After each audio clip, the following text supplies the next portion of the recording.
What's up, tribe? How you guys doing?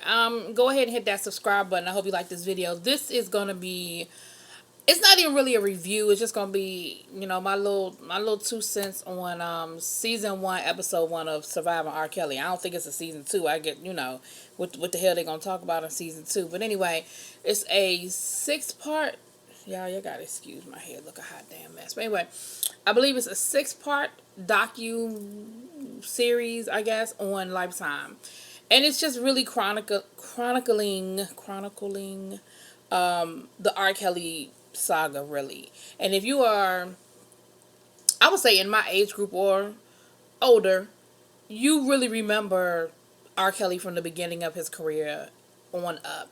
Now, this episode started with, they sort of went back in his childhood, and then they brought you up to him marrying Aaliyah. Little bit past that, but generally in that area. And honestly, I didn't really learn a lot that I didn't already know. A few nuggets here and there. I found it interesting that his two brothers are a part of the documentary. His sister is not. Well, at least not at this point. We start the documentary off with seeing, I believe it was about 5 different women who are telling their story. We meet them one at a time. In this episode, we met 2, and I guess as the series progresses, will be introduced. Like, we saw them, but we didn't get their name or anything like that. And they, you know, you could tell that there's some pain there. I am not a lie detector, so I can't sit here and say who's lying and who isn't, whose story is what it is. But what I will say is that everybody ain't lying. You understand what I'm saying? Where there's smoke, there's fire. And you have his brothers, you have his former tour manager, former bandmate, you have his former teacher. You have all of these people saying, look, we saw things that we didn't think were right. And it's easy in hindsight. Sorry, I left my phone.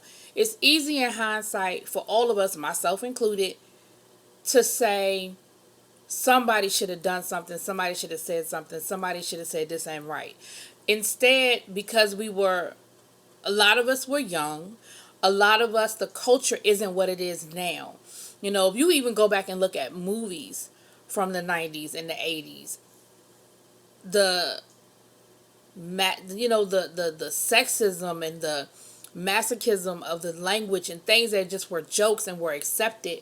And this episode did explore how in music, underage girls has always been something that's a part of music that we don't even think anything about. Even going, I'm sure we can go further back, but Jerry Lee Lewis, who married his 12-year-old cousin.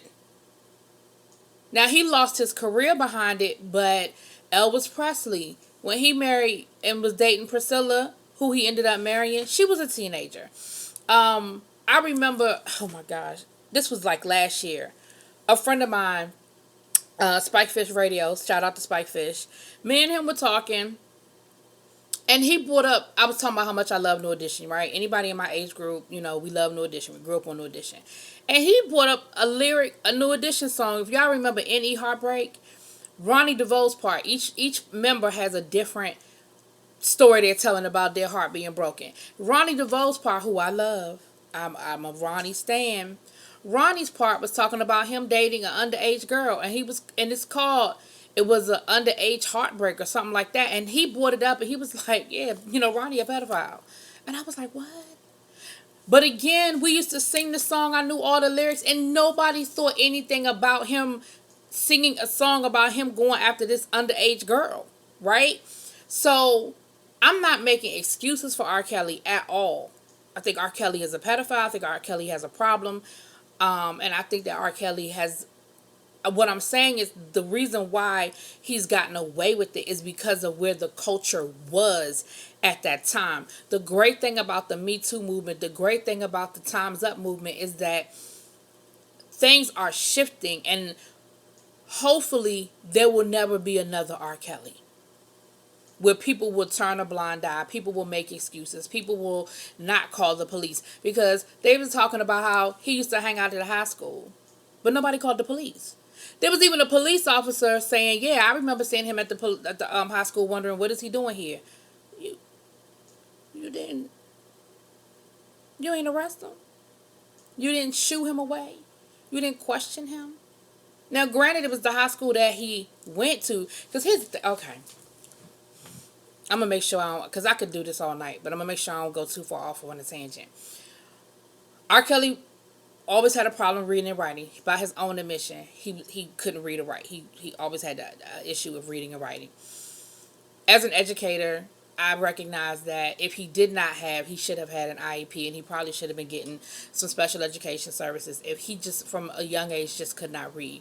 What I find very interesting is that he went all the way through high school and dropped out in the 12th grade. I will never understand people who drop out in the 12th grade. If somebody who's watching this right now dropped out in the 12th grade, please drop it in them comments. Because what I don't understand is how you go through 12 years, 13 years of school, and you wait till the very end to be like, fuck it. I don't get it. I don't get it. I've known people who dropped out in high school. I've known people who dropped out in the 12th grade, and they couldn't explain it to me. I'm like, what the fuck? How you get all the way to the end and just be like, that's like running a marathon. You get to the end, you see the ribbon at the end and be like, fuck it, and just sit down on the ground and be like, I'm not gonna finish. That's the dumbest shit I ever heard in my life. But anyway, so he never graduated from this particular high school, yet that's where he was hanging out. And you see all of these people who were participating in this behavior for him. And yeah, everybody got regrets now, but at the time, nobody said no. Nobody stopped it. There was a young lady that did a lot of talking, Javante Cunningham. She was 14 when she met R. Kelly. She met R. Kelly through another friend of hers who was 14. And she said that they started off being background. She was a background singer for him. She sang some of the vocals on some of his Born in the 80s. I believe it was called Born in the 90s, Born in the 80s. His first solo album. And she talked about them being in the studio. She talked about, and she never said in this episode, she never said that her and R. Kelly actually had a relationship. But she did talk about how R. Kelly would say, bring some of your friends around. She said that at the time, we didn't think nothing of it. But in hindsight, I helped him recruit. She said, I didn't think of myself as a recruiter at the time. I'm 14 years old myself. We want to hang out with a celebrity. And it's that whole celebrity culture that allowed this to continue to perpetuate itself. They did get into Aaliyah. If you were around during that time, we all know the Aaliyah story. The one thing that I did learn tonight that I didn't really know was the guy who helped them get the forged papers so Aaliyah could marry R. Kelly, because she lied on her marriage certificate, said she was 18 when she was really 15. And they were able to, he was like, I'm not proud of it, but yeah, I'm the one that got through the paperwork. And he said he was there when they got married. It sounds like they thought she was pregnant, or maybe she was pregnant. He just said that R. Kelly was like, Aaliyah's in trouble. So it sounds to me like they thought she was pregnant, or she was pregnant and either did not, for whatever reason, the baby is not here. And then, of course, her parents very promptly got that shit annulled.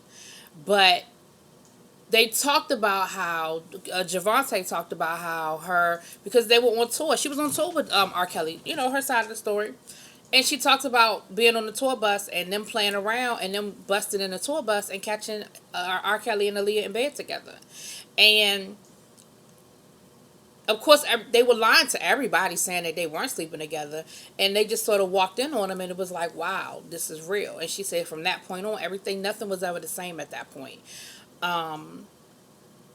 But again, when it happened at the time, and some of the Torre was talking, and there was another lady talking, I forget her name, from she's a writer as well, and it was like, but we sort of just kind of gave it a pass. People made jokes about it, people talked about it, like we knew it happened, but nobody X'd R. Kelly off at that point. Nobody X'd Aaliyah off. Aaliyah went on to, unfortunately her life was cut short, but she was on a trajectory up. She had hooked up with Timbaland and had that badass album and was acting and doing all these wonderful things. So it didn't really stifle either one of their career, right?